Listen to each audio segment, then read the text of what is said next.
يعني ماتش يبوظ الأعصاب. ماتش الشوط الأول بيجيب اكتئاب، الشوط التاني من الدقيقة 70 في نينجا دخل، في أسطورة كده دخلت الملعب ما تفهمش مين هي.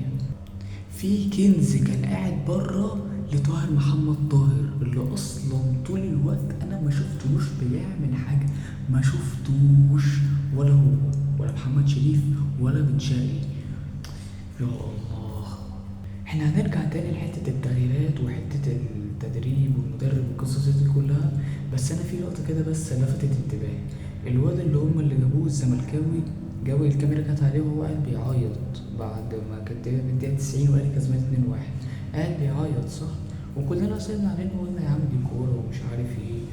المشكلة ان انا لما رجعت الماتش شفت لقطة كده لنفس الواد ده بالظبط، لما تقريبا كورة كده شاطها طاهر وكانت مشتبه ان هي دخلت، ان هي خبطت في ايد بنتايج، لما ما اتحسبتش ضربة جزاء قعد يعمل كده للاهلاوية ويضحك اللي هو ما تعيطوش يعني.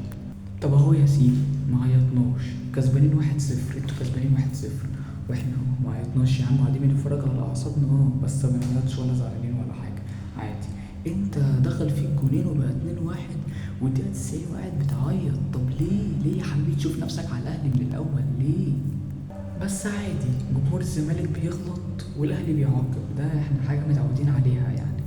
خش لي بقى كده على المدير الفني اللي انت اصلا ما تفهملوش دماغ، يعني هو طاهر قاعد يعني واكل شارب نايم على الخط، واي كرة تجيله اهي عرضها خلاص، وفي اي حته بقى في ايد محمد صبحي ممكن اصلا تيجي في الجمهور في اي حته في اي داهيه يعني. طب خلاص الشوط الاول خلص، خلاص بقى هات حسين الشحات مكان طاهر، وهات احمد عبد القادر بقى مكان بن شرقي اللي بيلعب الشيكابي السكينه ده، انا مش فاهم ليه.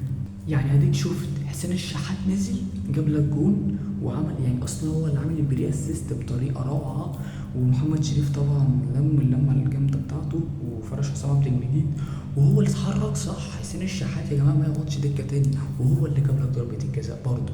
طب انت كنت مستني عشان تنزله وتطلع طاهر؟ ده انت كمان طلعت طاهر لما اتصاب، يعني اصلا لما كانش اتصاب كان بنسبه كبيره انت ممكن تقعد طول الماتش وما تطلعوش. طب ليه يا حبيبي انت عايز تخسرنا؟ طيب قصد. ومعلش يا عم عشان خاطري تعالى على نفسك وخرج بن شرقي ده ونزل احمد عبد القادر وقت اكتر شويه. غير كل ده بقى يا جماعه احنا عايزين مهاجم، احنا محتاجين مهاجم، احنا عندنا ازمه في المهاجمين انا مش عارف ليه. خلاص يا جماعه شريف انتهى، شريف بقى تمثال واقف في ال 18 ما تفهمش هو بيعمل ايه، ومش شايف حاجه ومش شايف كوره، مفيش تحركات مفيش حاجه خالص. فين يا جماعه المهاجم اللي بيضغط على المدافعين، اللي ما يخليهمش يلعبوا براحتهم، اللي كان دايما مضايق المدافعين ويغلطهم؟ فين المهاجم ده؟ فبعد اذن الدنيا احنا عايزين مهاجم يعوض وسام ابو علي. بس كده يا باشا، وكل التوفيق للاهلي. سلام.